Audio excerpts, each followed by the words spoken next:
Hey, everybody, welcome back to Taboo Talk with Sarah, the podcast that breaks the silence, fosters hope, and talks about the tough stuff so you never feel alone. If you're new here, I'm Sarah Jordan Ross. I'm a wife, a mum to three amazing boys, a wellness coach, speaker, author, and host of this podcast, where we believe that your story matters and that none of us were ever meant to carry life's hardest moments alone. Today's guest is Christine Blosdale. Christine's a media coach, best-selling author, and she spent years helping people find their voice and step into the work that they were really created to do. But today's conversation isn't about business or branding. Today's conversation is about something much more human. Why so many of us hide, why we fear being seen, the masks that we wear, our longing to belong, and what happens when we finally have the courage to put the masks down and simply become ourselves. Christine, welcome to Taboo Talk.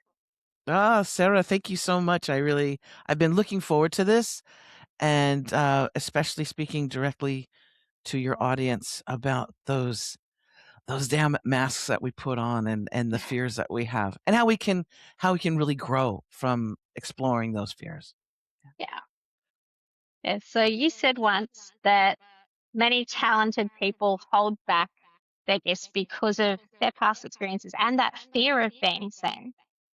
Why do you think we're so afraid to be seen, and what do you think sits underneath that fear? Well, and I'll tell you, the majority of my clients are women in business, solopreneurs, mompreneurs, who are running their business by themselves. A lot of coaches, right? I've got therapists. I have some consultants, but mostly women. And I've noticed that it's mostly women who have this fear, and it's a bit of imposter syndrome that comes through, because in our DNA for centuries, my mother, my mother's mother, my mother's mother's mothers, just throughout the line of history, women have been told what you want and desire and dream about is not important. You are supposed to take care of your husband. You're supposed to take care of your children. Your job is to make sure that your community is happy and your family is going great and you food on the table. So all of a sudden now in our timeline, we're told, get out there, go after your dreams. You can do it. Go after your passions.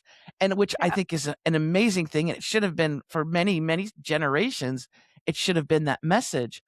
But we're hardwired in our DNA to put ourselves on the back burner. Yeah. So when we're asked to step into our glory, step into our genius, that can feel uncomfortable for some people.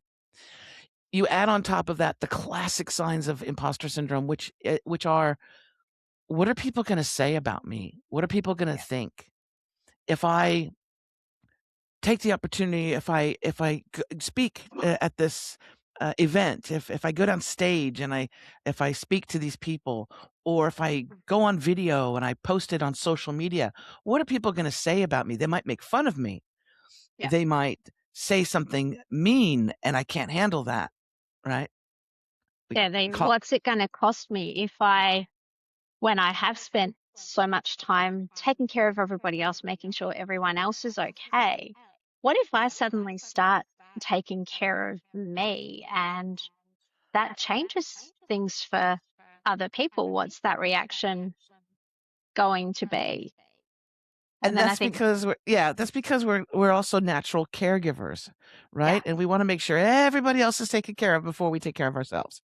And what I like to do with my clients, and exercise that I do, is, because we're such caregivers, I like to say, listen, let's take the focus off of you and how you look or what you're wearing or how you're going to be perceived. Let's take the focus off of you and let's focus it on the people that you claim that you want to serve. So if you're a fitness coach and you're afraid to go out there because people are going to say, oh, girl, you're 62 years old. And what are you doing being a fitness coach? And why are you wearing this? And whatever, all those all things the that we stuff. worry about. Yeah. Yeah. If you don't show up, and you need to be seen and heard in order to be trusted, and you need to be seen and heard and trusted in order to be paid, okay? So if you want to have a business, you need to be seen and heard and of course trusted. So if you don't show up though, your audience, your clients, your potential clients, they're not going to get your genius. They're not going to get your expertise. They're not going to get your guidance. And so they're not going to make their goals. They're not going to change their habits. If you're a fitness coach, let's say, I'm just giving an example. Yeah. And what's worse is if you don't show up because you're worried about what people are going to say about you, they don't get their help that they need. And worse is they might go to someone who actually causes harm. So it's your duty and your responsibility to show up for that person. Because we're such caregivers, when you flip the script, on many of my clients, when I do that, when I flip the script and I say, focus on the people that you want to help and not you and how you're going to be perceived, that helps greatly with them. And it's a It majority changes of women. everything. Yes, and it's a majority of women who experience it. Men do experience imposter syndrome. Don't get me wrong. Any overachiever can experience it, but it's a majority of women because men have been told, you can do it. Let's give you the resources. Go get it. All go after your dreams, Yeah. all those things. So we women just need a little bit more, a little bit of help here and there. Yeah. A little guidance. And sometimes it is just that flipping the switch on how we think about it. Yeah. So, I think it was Marianne Williamson wrote in the poem she did that it's not our dark, but our light that frightens us. We ask, who are we to put that out into the world? But the better question is, who are you not to be? Because the world needs that Absolutely. genius, that spark that only you can bring. But I think sometimes we get so used to hiding behind all of the different masks that we wear that when we do start to step into that and truly be who we are, and we want to be seen, but at the same time, as you said before, there's that fear of, oh, what are people going to think? What are people going to say? So, what do you think is one of the reasons we keep putting those masks on? And what have you seen happen when people take them off? Oh, it's fantastic. It is fantastic when they're able to take them off because it's a whole new world for them. It's a whole new experience. And don't forget, with each step that you take, when you do face your fear, you open up opportunities that you could never dream of. You would never think of. And it's really hard for when you're in the muck, when you're in that icky feeling and you're stressed about it or you're depressed about it. It's really hard to see, what do they say? It's hard to see the Forest. label from inside the jar, right? Yeah, You yeah, can't see it. But I will tell you that once on the other side of that, there are so many growth opportunities and connections that you can make because people buy from people. And if we don't yeah, see you or hear you, we don't know. It's not that we think you're bad or you're a horrible person or you're stupid. We just don't know that you exist and we don't know what yeah. your gifts are, right? So Yeah. we They're need not to be able to ignoring you, they say, just don't know about you.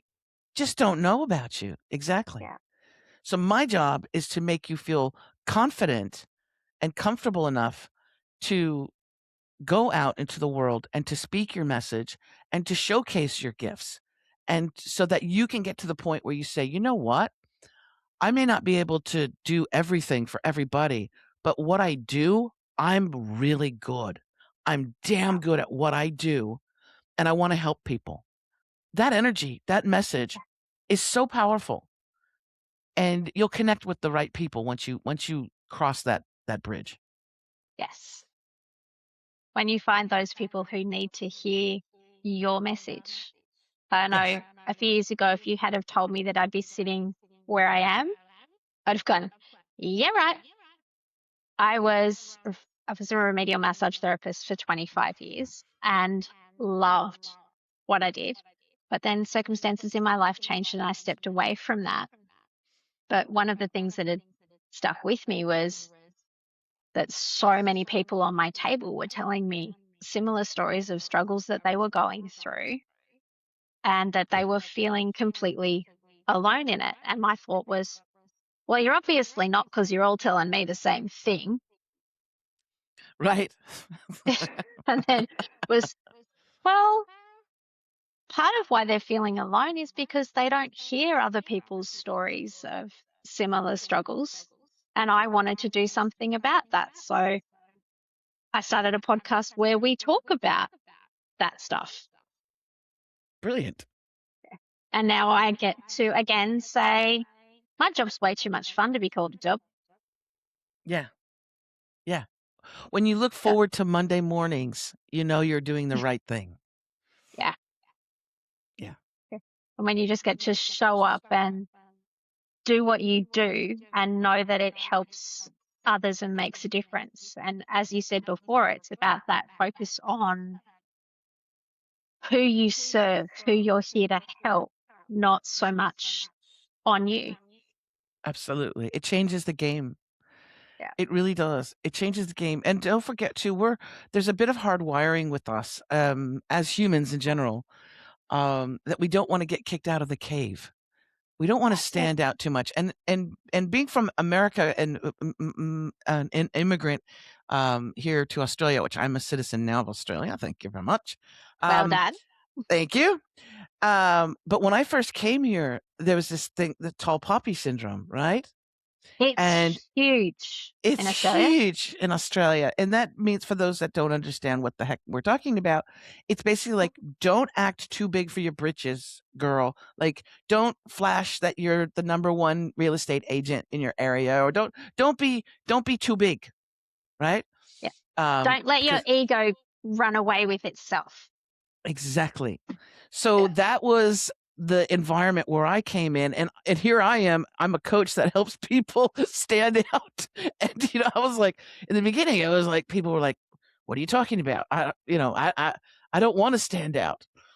You big And brash American, how would I want to do that? exactly, it's changed though. Luckily, it's changed every Mm, year. It gets it it has. gets better. People realize that they have to. You have to let people know your gifts, right? You have to do that. But in the beginning, it was like, "Ooh, that's a little difficult." And here's the thing: when you say, and have no problem saying to anybody anywhere, "I am really good at what I do. I Mm, love what I do, and I'm extremely good at it."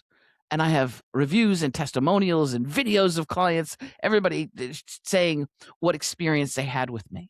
So yeah. there is no ego involved, and there is no arrogance. It's confidence.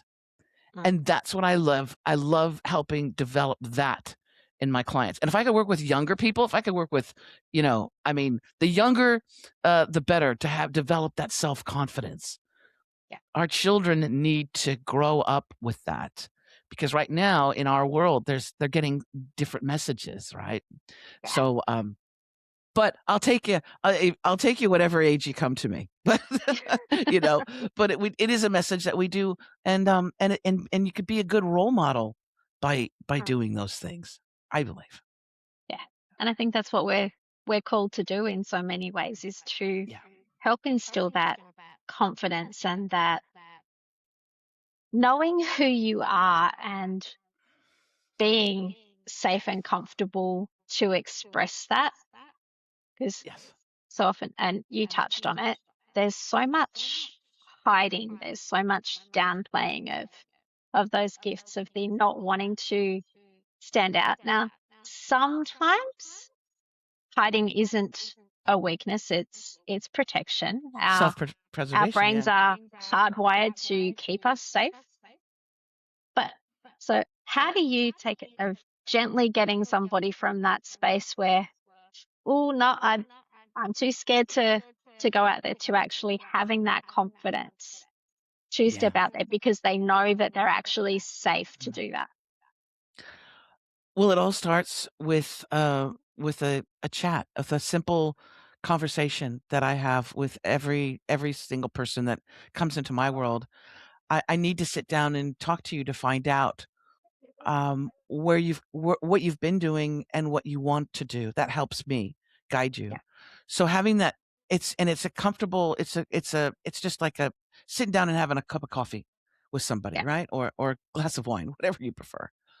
But I always like to bring in, not parables, but analogies or stories for people Mm. because that they're able to get it. So when it comes to that thing of being afraid of stepping out or um, stretching a little bit, it does go down to that hardwired thing of we don't want to be kicked out of the cave because if we get kicked out of the cave, a dinosaur might eat us. Yes. It's self preservation, right? Yeah. And here's the thing. So that's why we assimilate and we go, "Oh yeah, I'm sure I like that too." We don't want to be kicked out of the cave. We don't want to be singled out No. So we because blend in and we yes, become chameleon like in that we yes, change how yes. we blend in depending on the environment that we're in. But here's the thing, what I tell my clients is, first of all, maybe instead of being in a cave surrounded by these cave people that you have to change yourself for and dim your light, hide your light, Mm. maybe you should start your own cave.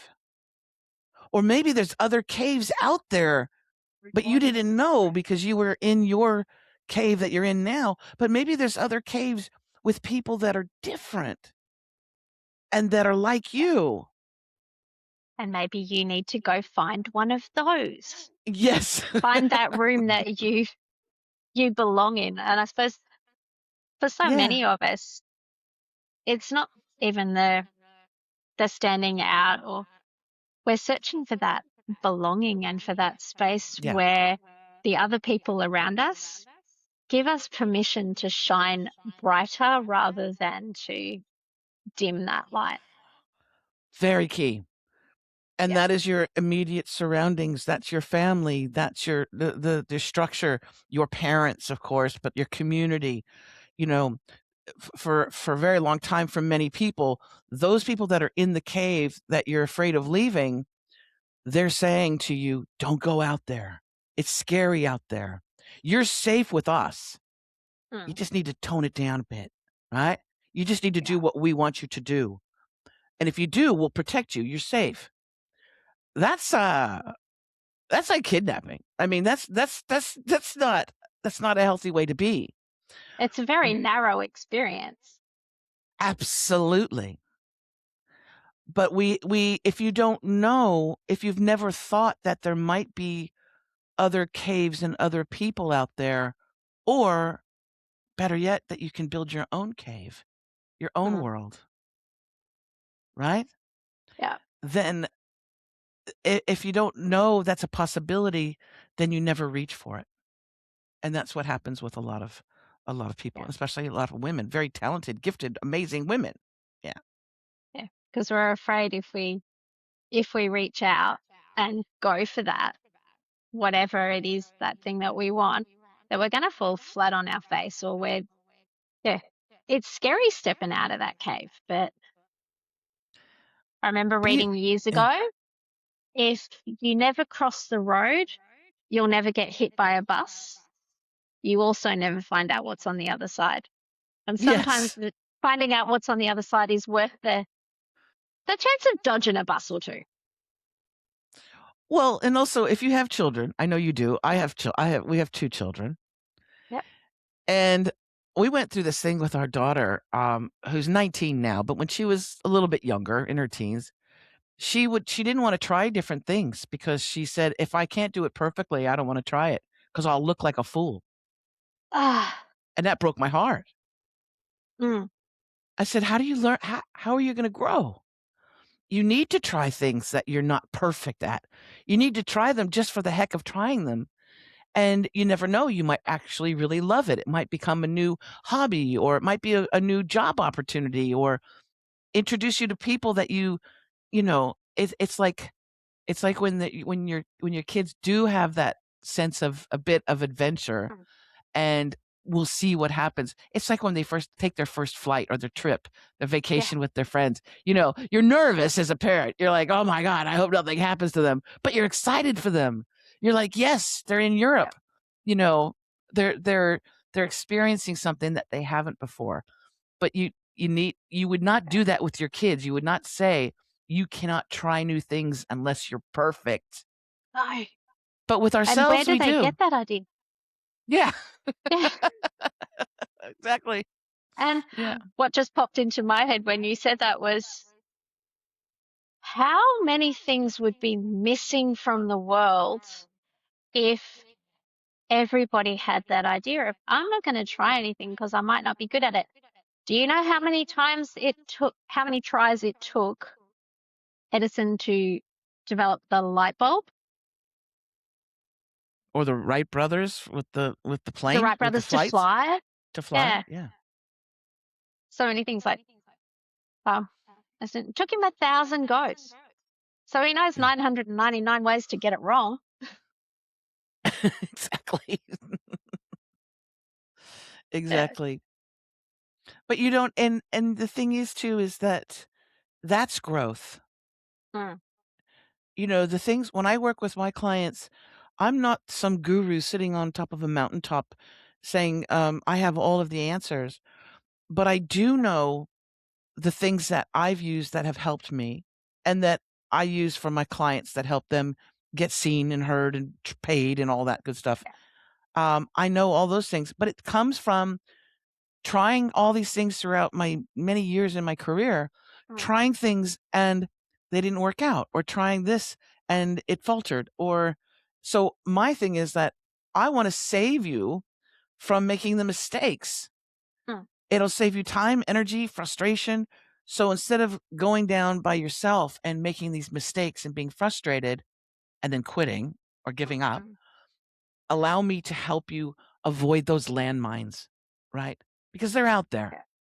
But Yeah. let's avoid them. Let's let's Yeah. make it a little bit smoother trip. Yeah. Yeah.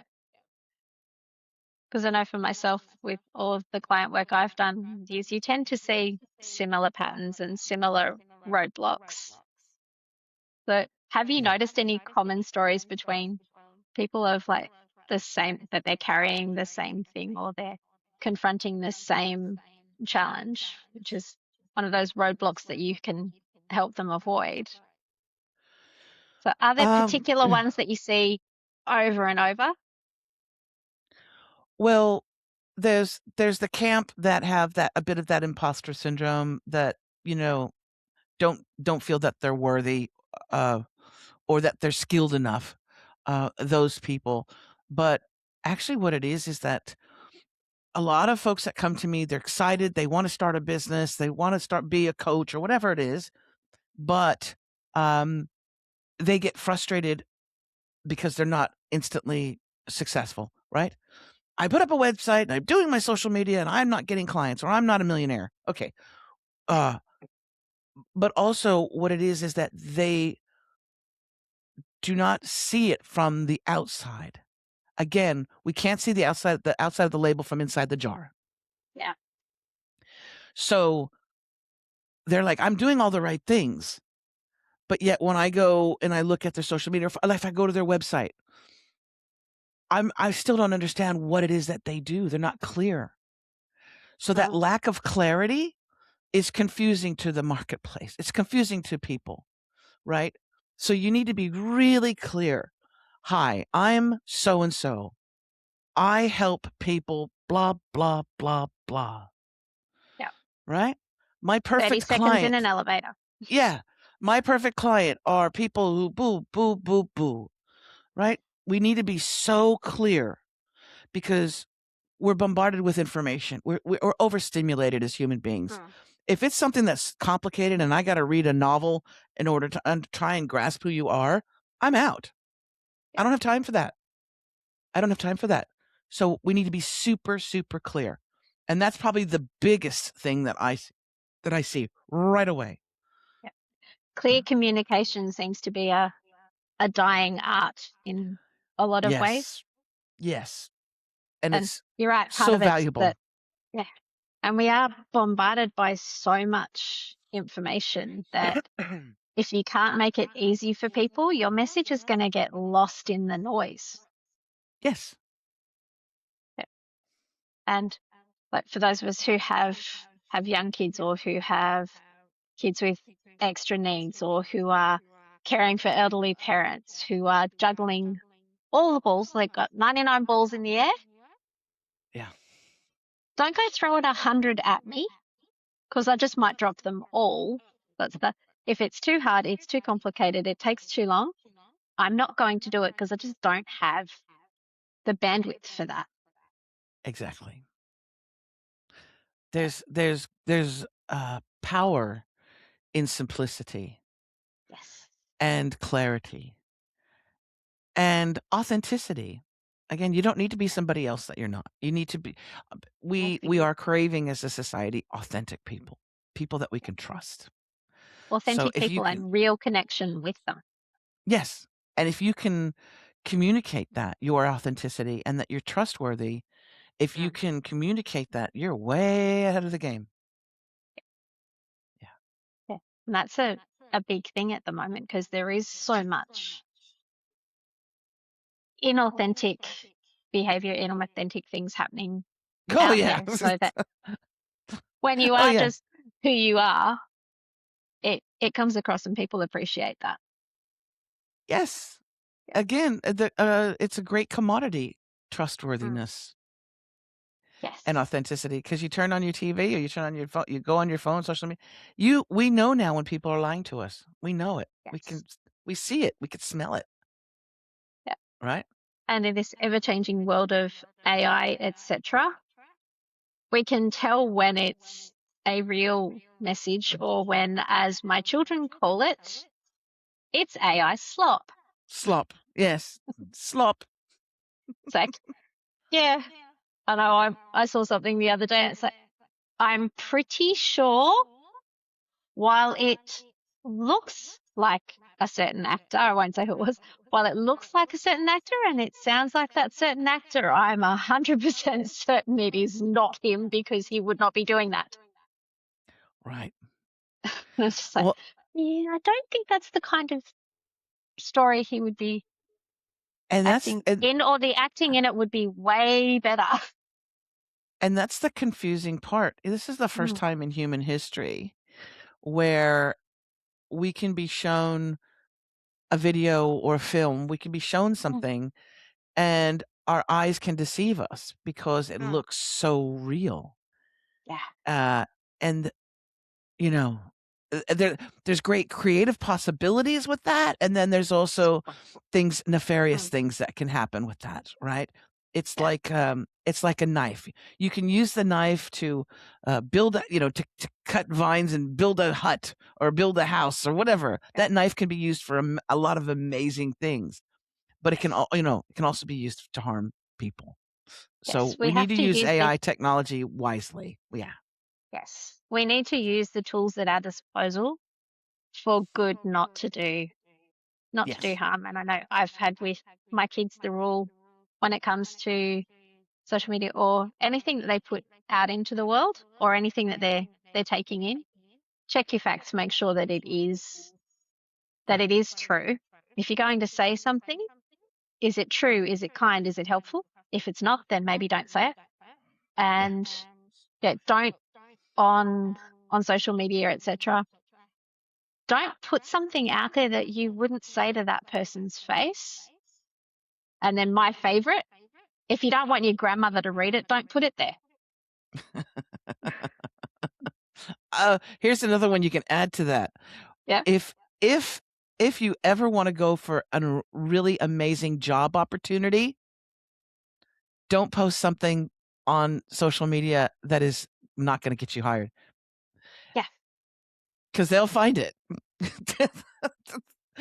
Those job recruiters, that HR department will find it. Yes. There has to be some advantage then to have been raised Generation X where we didn't have to deal with all that.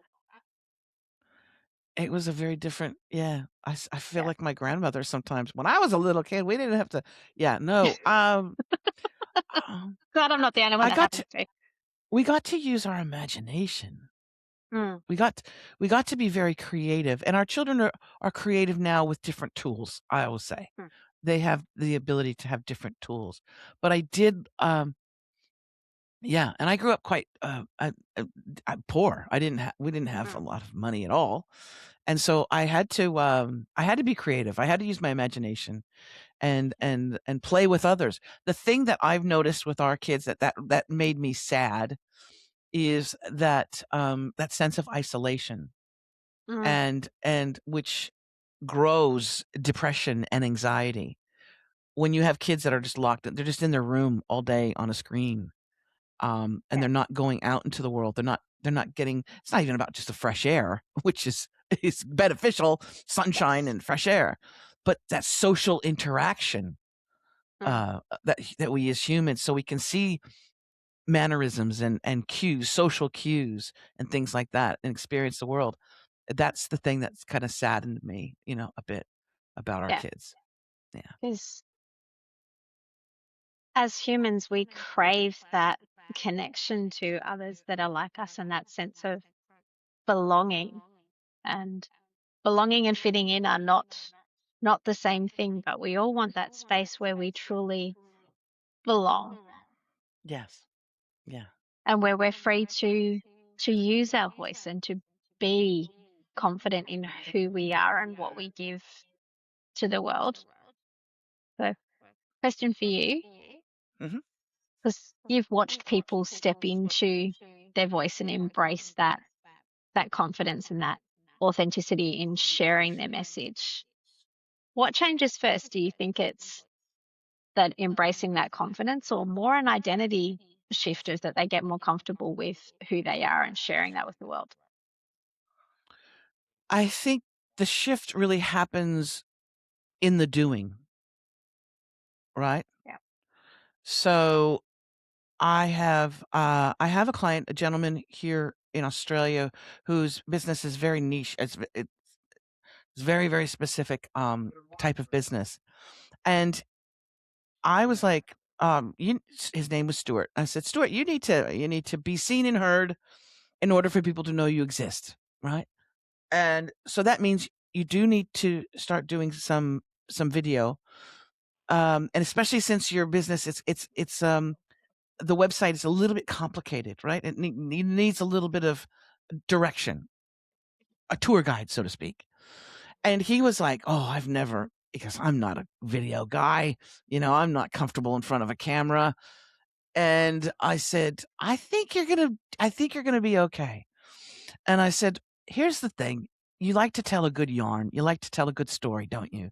He goes, "Oh, yeah." I got a lot of them, right? That's your typical Yeah. Aussie. Story for Uh, every occasion.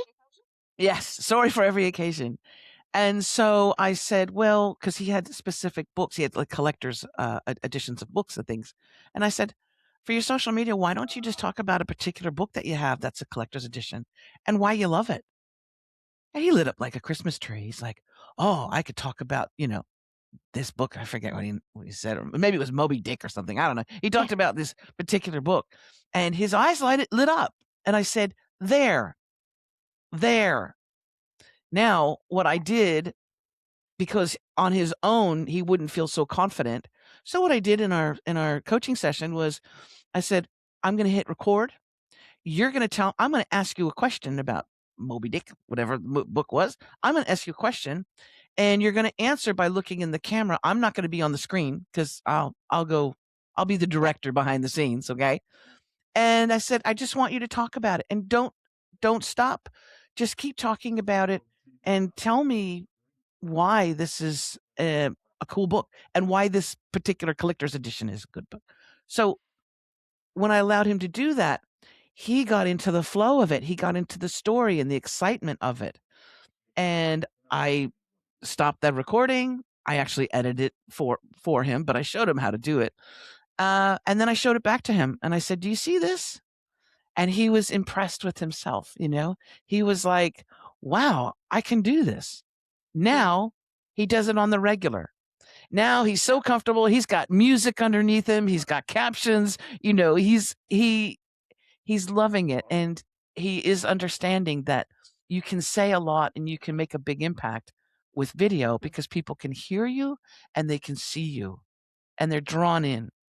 So so that was somebody who in the beginning was like, oh, I don't think I'm going to be doing video. I don't think I'm not that kind of a guy, to now he's doing lots and lots of video content, which I love seeing. Yeah. Yeah. Okay. Seeing that shift and seeing people realize that they can do it and that the only thing that was holding them back was themselves. Yes. Yeah, exactly. So, what gives you hope for the future? Mm, mm, mm. I believe, oh, there's so much that's going on too, and it can be quite overwhelming. But I think that we're all waking up. I think um, that's why it's so important that we do take control and take our power back as humans in whatever ways we can, right? So it means that if you're in a dysfunctional relationship, taking your power back and getting out of that dysfunctional relationship, right?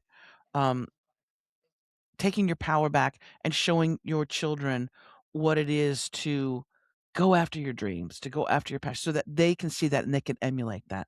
I think those little baby steps are very powerful and they have a ripple effect. If we don't do anything, or we say, I can't do anything to change the world, that's a defeatist place to be. And I think we need to just take those little baby steps, and that will help improve the world. I think it's so important. Yeah. Go after your dreams. Yeah. If we each do that one little thing that we can do to make a Yeah. difference, yes, we won't solve all the world's problems in one go, but Yeah. sometimes it's just helping that one person make that one step, and that's what shifts things. Absolutely. Because it's the ripple effect, because then they Yeah. then they affect other people's lives, and it just goes on and on and on. Yeah. Yeah. So if somebody listening today spent years hiding behind that mask and telling themselves that they can't do it because somewhere along the line they learned that it wasn't safe to do that, or maybe tall poppy syndrome came in and smacked them hard, what would you want them to know? Oh, on the other side of that fear, it can be something absolutely incredible. And if you need, my thing is that if you need somebody that you can talk to, um, find find a Sarah, find a Christine, reach out to us. That's our job and our lot in life, is to help people. I fancy myself more of a teacher than a coach. Yeah. But when I was little and I was dreaming of being, I dreamt of being a teacher because we didn't have coaches back then. We had coaches were like, basketball coaches or football Yeah. coaches, not business coaches Yeah. or marketing Sporting coaches. coaches, not anything else. Yes, Yeah. exactly. So, Yeah. so reach out to somebody that you feel that you can trust and be Yeah. vulnerable with, and just try. Just give it a go. Just give it a Yeah. go. Just take that baby step. Yes. Yes. To, yeah.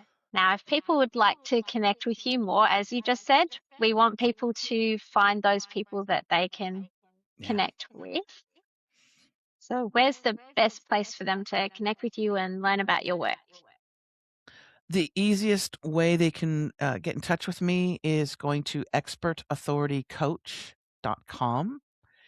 And when they go to that website, there are plenty of opportunities for people to have that absolutely free chat with me, that coffee chat, so to speak. We can sit down and find out what you're doing and what you want to do, more importantly, what you want to do. And that's absolutely free for people. So they can go to my website, expertauthoritycoach.com. And also on that website are links to all my books, my latest book, which is the Expert Authority Code. That is also available there. And that is something I think that people, even if they're too shy to actually book a call with me, and they're like, no, I can't talk to Christine for whatever reason. Read the book. Get the book, because the Mm. Kindle version has clickable links. So, Oh, but I'm an old fashioned. I like to have a book in my hands. I like to actually smell the pages and everything. So you can get the paperback book, or you can get the Kindle version, whatever you prefer. And I'm working on the audiobook. It's going to be a little while, but I'm working on Yeah. the audiobook for it. Yeah. I will admit I love audiobooks, especially for long haul flights. Yes. They're Yeah. great for that. But yeah, like you, I still like to hold the real thing. Yeah. Yeah. Yeah. There's If something I'm about really the Yeah, if I'm really into a book or into an author, I will get I'll get the paperback version, and yeah, I'll also get the Audible, the audiobook, or on yeah, Spotify. But I'll listen it to it, and I'll also read it. Depends on who wrote it, the narrator. yeah. Thank you, Sarah, so much. I really appreciate you. You're the energy that you're putting out in the world is so positive, and it has its effect on many people. So thank you for allowing me to be part of Thank it. you. Thank you for being part of it and helping me spread more messages of light and truth. Because we all need that encouragement and that reminder that showing up as who we are is really important, and sharing our gifts with the world are really important. I firmly believe that each and every one of us has unique gifts and something special that only we can bring to the world, and the world needs us to actually bring that. Yep, Yeah, absolutely. yeah. Absolutely. And for everyone listening, if today's episode has resonated with you, then please share it to somebody you think needs to hear it. Yeah. And you can reach out to Christine or to myself if you do need that little bit of help and encouragement. Yeah. And until next time, remember, take care of yourselves, take care of each other, and remember that your story matters. So share it, because you never know when it's your story that will be what changes someone else's life. Mm. I'm Sarah Jordan Ross, and this has been Taboo Talk. Thanks for joining me.